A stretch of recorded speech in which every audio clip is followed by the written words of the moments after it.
Oh, that looks different. Launching everything into this. It's cranked.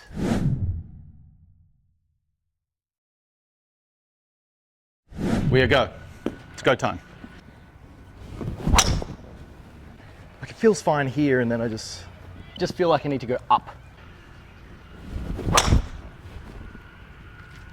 This one so far? Yeah, so that's a good one. What's the reference that you use for your backswing? Like, did you notice when you went up on the video, like visibly? Yeah, so I'm only trying to shift up. I'm not trying to shift away, but I've always had that big lateral shift, and I almost think it's too far outside my trail there, trail foot.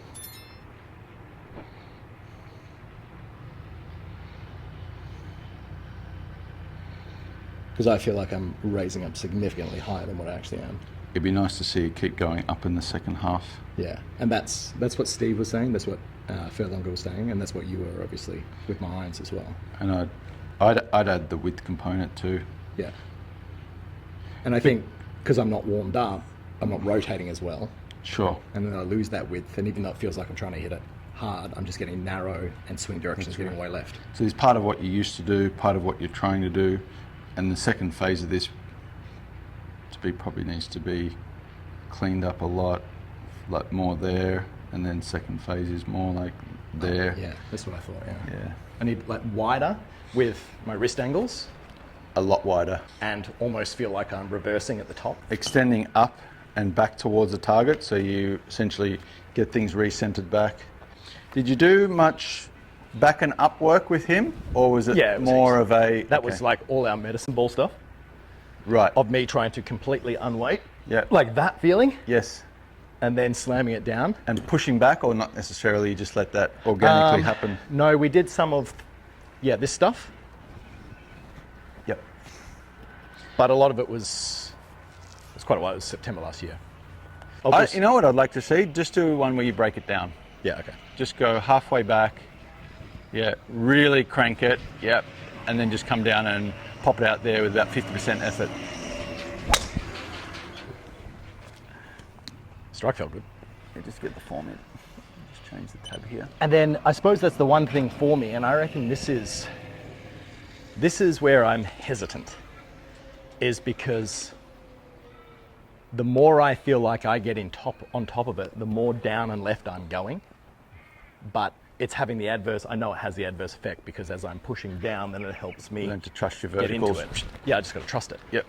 And when we were doing the last piece with Steve, it was like jumping and literally like ripping this up.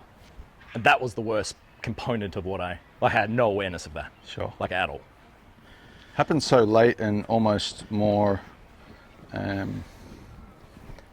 guess more of a reactive, correct?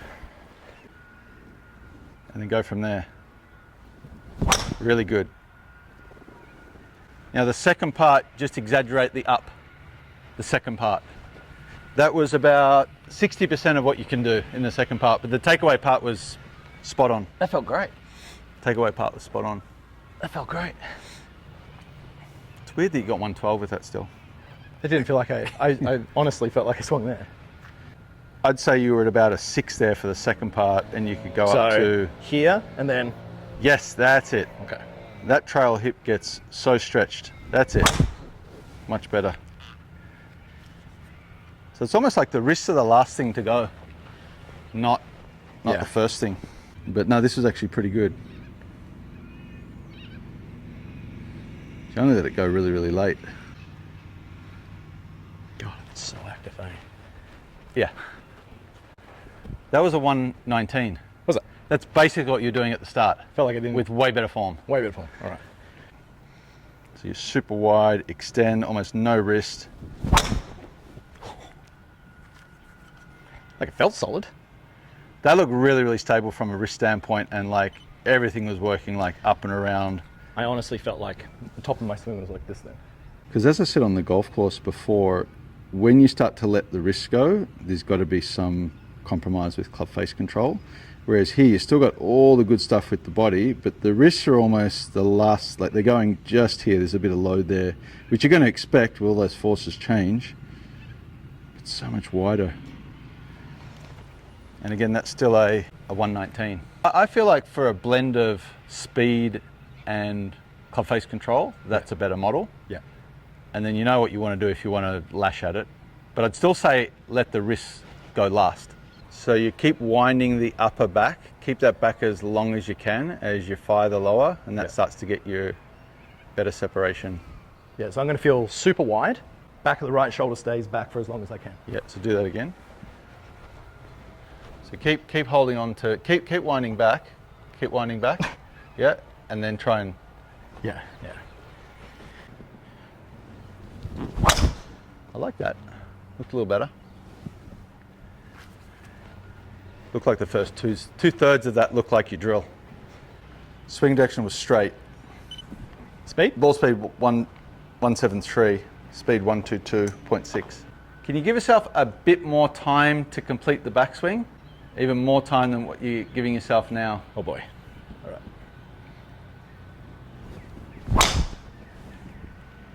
That looked different. Really good. Way better arc there. Yeah. Much more patient getting to the top. That looks witty. But you're right, from here, it could be pushing back so much harder. But I feel like the more that I wait, the more I can push. And the more you can push back. All right. So it's getting that, the backswing's the whole key for you. You've got to be more patient. I'm going to have a T-break at the top. You've got to be more patient grinding that first. Oh, that looks different. So much more patient at the top. That's carrying. But I just feel like that sequence is better. You're landing on the green. Well, that one just bounced off the road. I don't think the person at the back house is going to be impressed if you break his window. Should we go? Let's get a couple of white balls and smash them off the tee. Yes. Send it. All right, I got the feel. Leave the head there for as long as I can.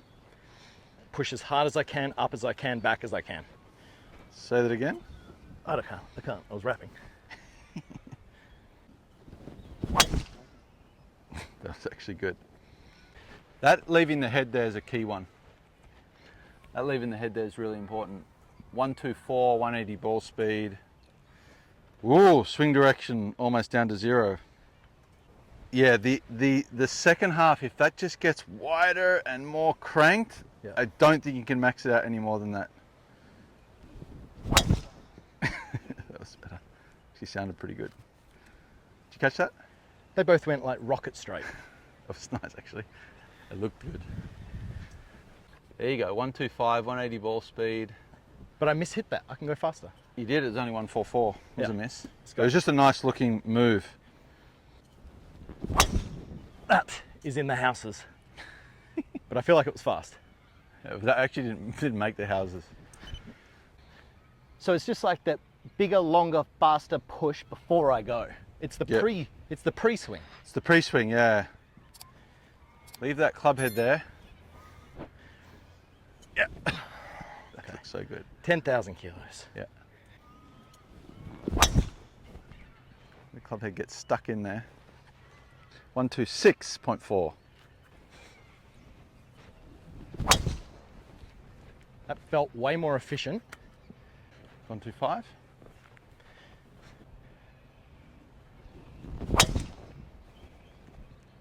That was the best, right? I middled that. 1.5 smash, 2.5, 183.5 ball speed. So club was down, but ball was good. Yeah, you smashed it.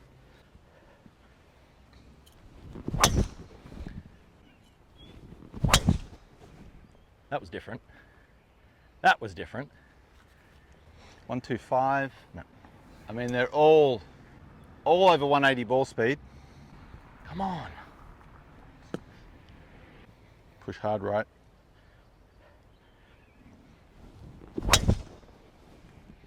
Like I delayed it. It was a mishit. 127. Oh God, that's the delay. That was even longer. All right. 145 smash, swing direction right. It's getting there.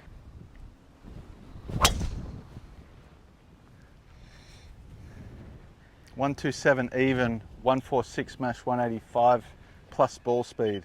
All right, we're on.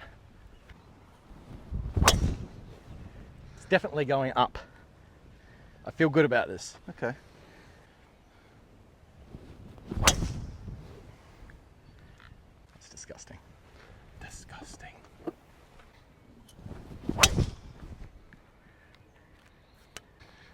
if that's not faster. 128.8. All right, all that for that. 130.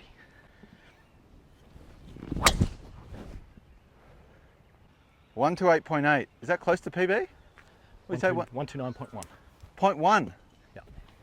Geez, you're 0.3 off. Yeah. A couple of things that really help: the delay, the push into the right hip, Gives the me a bit of lurch to the right. Like, that's important. Yeah, I need to do more of that. That creates all the width and all the set. I need to do more of that. And then you gotta just get that. I'd get. All right. Just get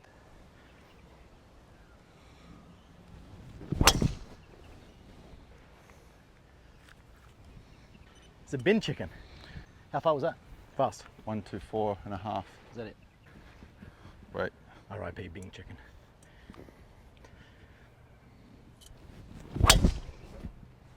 I reckon that's it. Make some sound. 127. It was 190 ball speed. It's cranked. I'm launching everything into this. You just haven't got much control. You topped that. Something happened there. And again. You almost missed that. Faster. You actually just missed it. 129 though. Yeah, I know.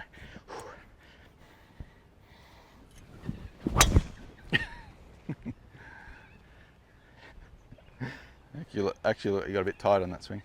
Tired? Looked. I'm feeling exhausted. Yeah, no doubt. I think I'm done. Okay, I think you're done. You did well. 1288 was the best functional swing you made. It's only 0.3 off your best. It's pretty good. So I hope you enjoyed that, guys. As you can see, I managed to break my ball speed record, so I was stoked with that. Didn't quite get to that club head speed I was looking for, but we will push on.